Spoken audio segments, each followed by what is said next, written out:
All right, so are you ready to unpack this whole thing about self-sorting polymers? I think so, yeah. I think you are. I'm brushing up. You know, I love it when you send me these little factoids, Uh-huh. like these molecules that organize themselves It's really why. without any help. Yeah. It's kind of like having a messy room. It just Right. cleans itself up. Yeah, like a self-cleaning room. Right. That's a good way to put it.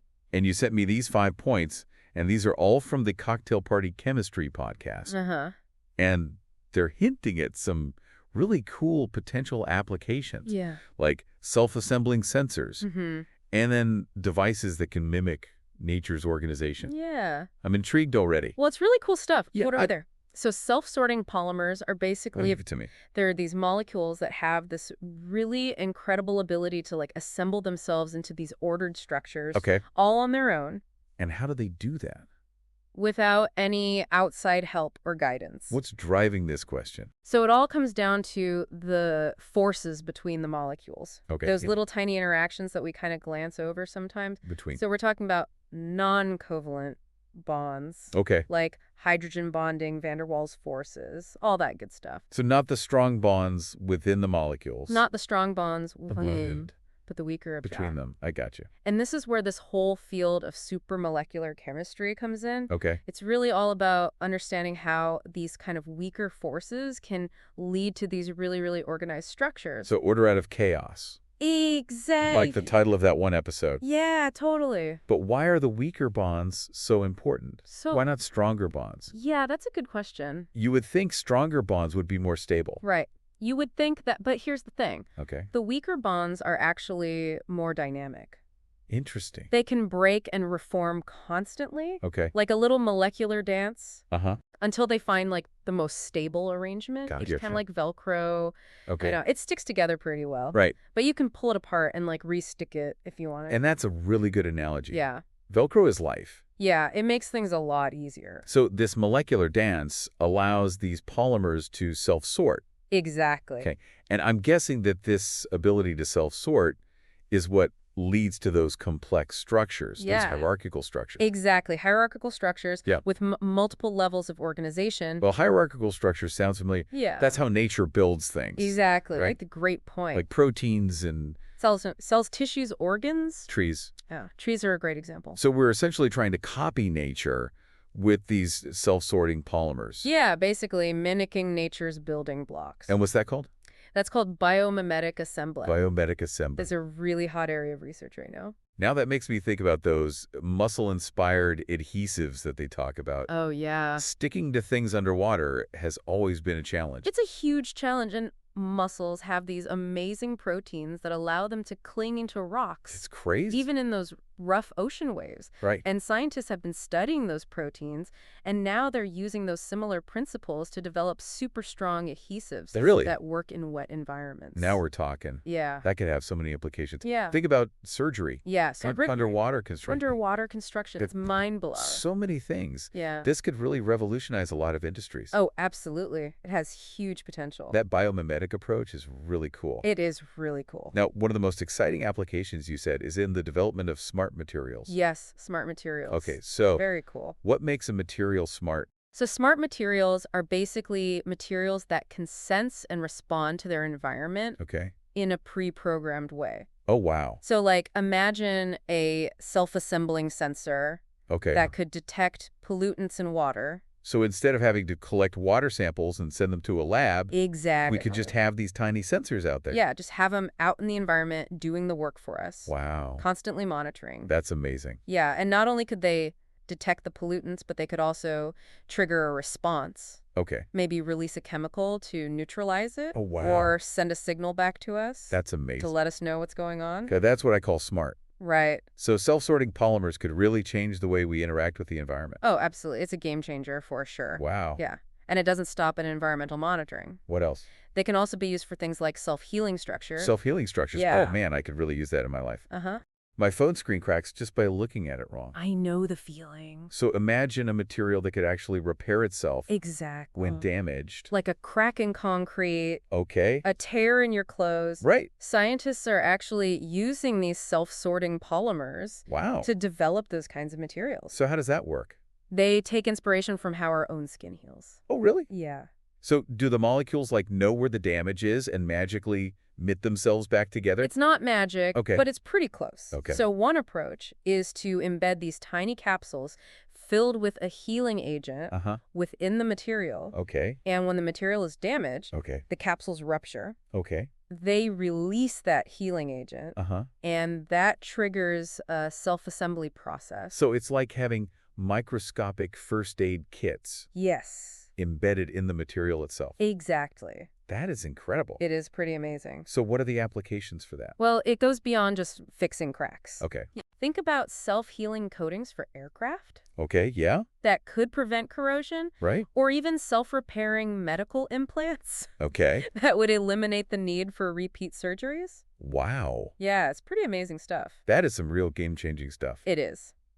And you mentioned targeted drug delivery. Yes. How do self-sorting polymers fit into that? Well, imagine a drug delivery system. Okay. That could be injected into the bloodstream. Okay. And then it would self-assemble into a tiny capsule. Okay. Right at the site of a tumor. Oh, wow. That way, the drug is delivered directly to where it needs to go. That would be amazing. Minimize side effects, maximize the effectiveness. Wow, that would be a huge breakthrough. Oh, it would be huge. For cancer treatment and a lot of other diseases. Absolutely. Sounds like the possibilities are pretty much endless. Oh, yeah, the sky's the limit. With this technology. Oh, sure. Now, one of the most exciting areas of research that you talked about is the development of self-assembling nanomaterials. Yes.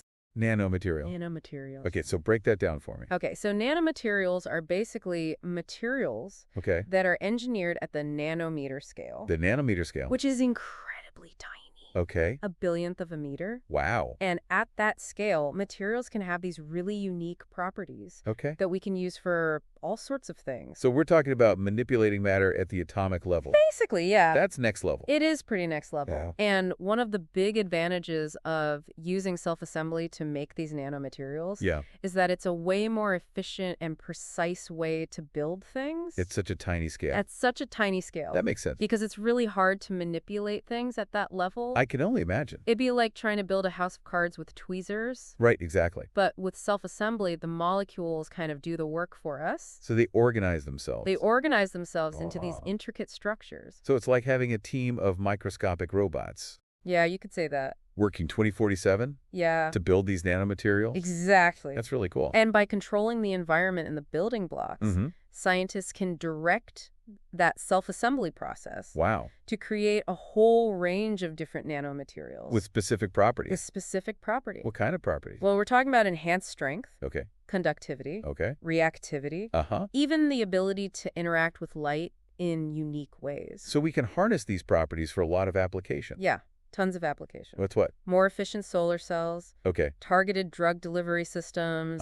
Even new types of computer chips. Okay, my mind is officially blown. It's pretty mind-blowing stuff. It sounds like we're on the cusp of a nanotechnology revolution. We are. All thanks to these self-sorting polymers. It's really exciting. But with all this talk about manipulating matter at such a tiny scale, are there any potential risks? That's a good question. Could these nanomaterials go rogue? Yeah. And start self-assembling in ways that we don't want them to? So that is a valid concern. Okay. And it's definitely something that scientists are aware of. Okay. As with any new technology. Right. There are potential risks. Yeah. That we have to think about. So it's like exploring uncharted territory? Exactly. A lot of potential for good? Yes. But also the possibility of encountering unexpected dangers. Absolutely. You got to be careful. Yeah. You got to do your research. So I'm curious about the ethical implications. Yeah. If we can create materials that can self-assemble and repair themselves, where does that leave us? That is a really interesting question. As humans. Yeah, and it's one that I think society as a whole will need to really think about as this technology keeps developing. Okay. But it's important to remember that we are the ones who are designing and controlling these systems. Okay. So self-sorting polymers are tools. Right. And like any tool, they can be used for good or for bad. That's a good point. It's up to us to use them responsibly. So it's not just about the science. No. It's about the ethics and the societal implications. Absolutely. We need to have these conversations and engage the public in a dialogue. Well, what are some of the most exciting frontiers that researchers are currently looking into? So one area that's like really fascinating is using self-assembly to create complex tissues and organs. Wait, are you saying we could potentially grow organs in a lab? Using these self-sorting polymers? Yeah, it's not science fiction anymore. Really? Scientists are already using these polymers to create scaffolds that can guide the growth of cells into three-dimensional structures. Wow. So imagine being able to repair damaged organs or even grow brand new ones for transplantation. That's the goal. Using these patients and cells. Exactly. That would be revolutionary. It would change everything. No more waiting lists? Yeah, no more waiting lists. For organ transplants? No more rejection issues. That's mind-boggling. It's pretty amazing. And it all comes back to that idea of, harnessing nature's principles to solve those really complex problems. Exactly. We're essentially trying to mimic the way our own bodies develop and grow. Yeah, we're learning from nature. But in a controlled environment. Exactly. It's like we're learning to speak nature's language. Yeah, that's a good way to put it. At a molecular level. At the smallest level. And the more we learn about self-assembly, the more we realize how powerful this whole concept is. It really is. It's not just about creating these new materials or technologies. Yeah. It's about understanding this fundamental principle of how complexity can arise from simplicity. Yeah, it's a whole new way of thinking. It really is. No, design and building. So this isn't just about polymers anymore. No, it goes way beyond that. It's about a whole new way of thinking about how we design and build things. Yeah, from the ground up. From the ground up. The very beginning. And this could have implications beyond material science. Absolutely. Like in fields like robotics or right. AI. Artificial intelligence, huge implications there. What if we could create robots that could self-assemble and repair themselves? That would be amazing. What if we could design AI systems that could learn and adapt in the same way that living organisms do? That's the ultimate goal. That's both exciting and a little bit intimidating. It is a little bit of both. To be honest. For sure. It's like sci-fi stuff. It's like something out of a movie. But it's important to remember, these are just possibilities. Yeah. Not inevitabilities. We have control. Right. It's up to us as a society to decide how we want to use these tools. Yeah, we have the power to choose. So it's not just about the science, it's about the ethics. Right. And the societal implications as well. We have to think about the consequences of our actions. This has been a really fascinating deep dive into the world of self-sorting polymers. It has been really interesting. We've covered a lot of ground today. A lot of ground. Like everything from the basic principles of self-assembly to the potential for these polymers to change the world. Absolutely. From medicine to manufacturing to AI. It's pretty mind-blowing. I know. I have learned so much. Me too. It's really amazing to think about what we can accomplish when we look to nature for inspiration. Nature is the best teacher. And use its designs. Nature's been doing this for billions of years. Right. Exactly. We're just catching up. And who knows what other amazing discoveries are out there. There's so much more to explore. That's the beauty of science. The journey never ends. The journey of discovery never ends. To our listeners, keep those minds engaged. Stay curious. And stay tuned for more mind-blowing insights. We'll be back with more soon. From the Deep Dive. See you next time.